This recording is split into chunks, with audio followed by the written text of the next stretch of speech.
tenemos en la línea al doctor José Antonio Crespo, historiador, politólogo, articulista en el periódico El Universal, donde usted lo puede leer. Y vamos a hablar con él de esta parte que decíamos en la introducción, que ha ocurrido en los gobernadores como este mecanismo de engranaje del sistema político que se está cayendo a pedazos, pero que de todos modos nadie presenta responsabilidad. José Antonio, gracias por recibir la llamada. Buenas tardes, ¿cómo estás? ¿Qué tal, Carlos? Buenas tardes. Bien. Esta parte de... que la primera pregunta es, ¿qué está pasando con el cargo de gobernador que forma parte del engranaje del sistema político y el presidente que no se responsabiliza ya ha dejado casi prácticamente desde Zedillo que los gobernadores operen con autonomía casi balcanizada? Sí, pues ese es uno de los legados de la democratización que hemos tenido en los últimos años, un legado negativo, desde luego un legado que no era lo que se estaba buscando, un efecto secundario no buscado, que fue, pues sí, reivindicar presuntamente el federalismo, pero dado que no tenemos las instituciones propias del federalismo, ni a nivel nacional, más que formalmente, pero no al interior de cada uno de los estados, no hay contrapesos a los gobernadores reales, internos, locales, en cada estado, como sí los hay, por ejemplo, en Estados Unidos. Entonces, si el federalismo implicaba quitar la tutela, la vigilancia, el control que ejercían los presidentes del régimen hegemónico, del priismo, sobre los gobernadores, con facultades metaconstitucionales, no eran facultades constitucionales, pero operaban, funcionaban para tener cierto control, cierta vigilancia sobre el comportamiento de los gobernadores. En cambio, el federalismo se dijo, no, pues hay que respetar la autonomía de los estados, pues sí, nada más que eso se hizo sin el contrapeso de las instituciones locales, con lo cual el resultado fue pues un feudalismo más que federalismo, señores feudales que hacen y deshacen como quieren en sus estados y a los cuales además se les dio muchísimo más presupuesto. O sea, fue un esquema totalmente y un diagnóstico totalmente mal hecho que se empezó a hacer con Zedillo. Con Zedillo se empezaron a relajar las cosas, pero con Fox quedó mucho más marcado, es decir, les damos autonomía, sacamos las manos de la presidencia de los poderes federales y les damos más presupuesto para fortalecer el federalismo. No, lo que se fortaleció fue el feudalismo de los gobernadores, que entonces pudieron utilizar esos recursos de manera absolutamente arbitraria, sin contrapesos ya ni nacionales, ni federales, ni mucho menos los locales, que están controlados por los propios gobernadores y que incluso utilizan ese dinero para cooptar, para comprar a las instituciones, a quienes manejan las instituciones locales en materia electoral, el Congreso, los tribunales, desde luego, las instituciones de transparencia de derechos humanos, todas las manejan los gobernadores, reparten dinero, ponen a la gente que ellos quieren y controlan todo su estado, son impunes, son señores feudales. Y hacia afuera ya no había el control presidencial, entonces en lo que caímos más que en una república federal auténtica, que tampoco funcionaba como tal bajo el régimen priista, éramos federales de nombre, pero en realidad una república centralizada, central, autoritaria, pero en lugar de tener una república federal tuvimos un neofeudalismo, como hemos tenido en varias épocas de la historia. Casi todo el siglo XIX antes de Porfirio Díaz fue así, fue un auténtico feudalismo. Después de la caída, durante la revolución y en los primeros años de la posrevolución, volvió a ser un feudalismo hasta que el poder volvió a centralizarse en el presidente. Y ahora con esta democratización se hizo mal en esa parte se descuidó, no se tuvo un diagnóstico adecuado, pese a que hubo varios que advirtieron antes del año 2000 diciendo aguas con los gobernadores, porque si solamente se les va a soltar el control y no se ha visto que se fortalezcan las instituciones locales y además se les va a dar más dinero, pues eso va a resultar en un desastre.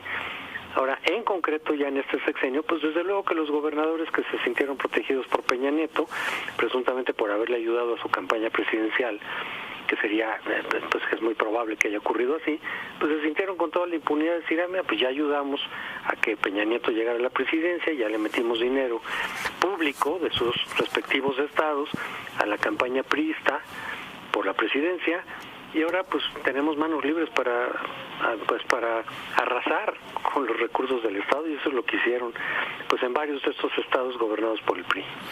José Antonio Roberto Vizcaíno, de este lado,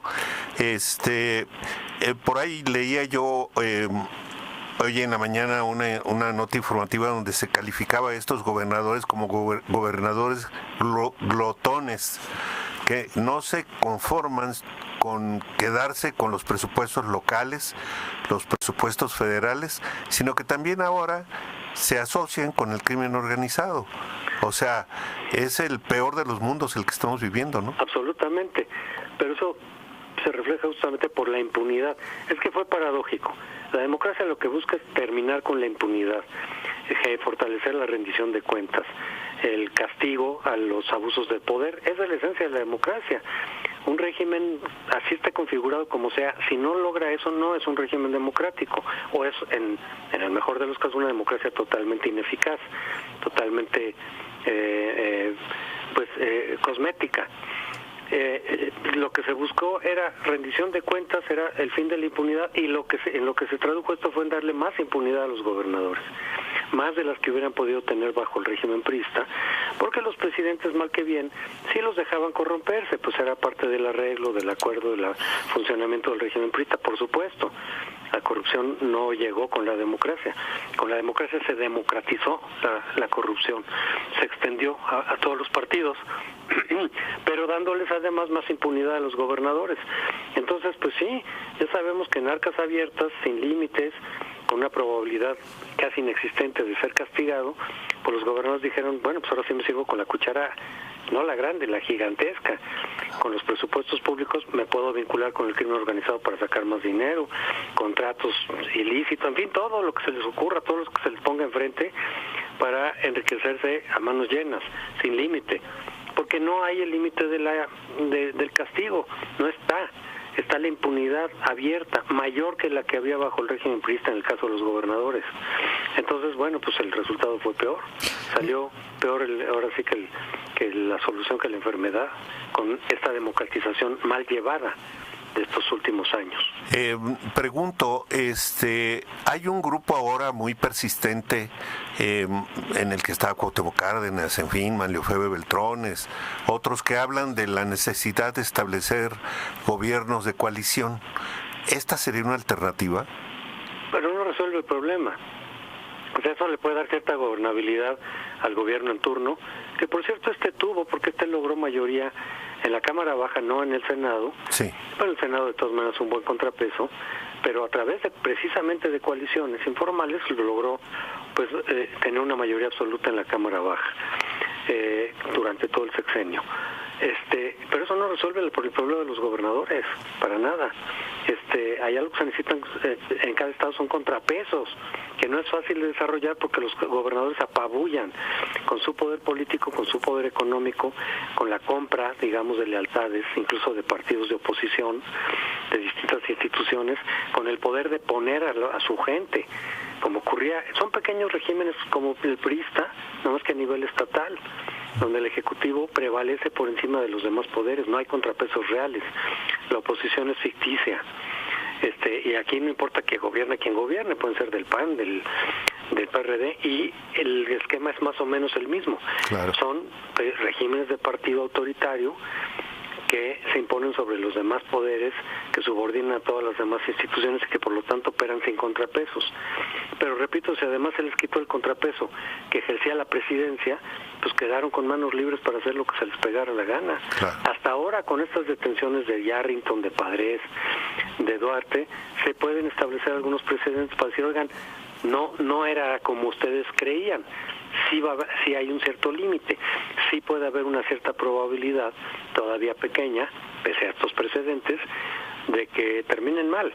Entonces, los próximos gobernadores ya se empezarán a refrenar por lo menos un poco más tiene que haber muchos más precedentes como este, tiene que haber más castigo, más amplio, más sistemático, para que los gobernadores sepan que ahora sí, los poderes federales sí pueden actuar para castigar sus abusos, pero eso no había hasta ahora.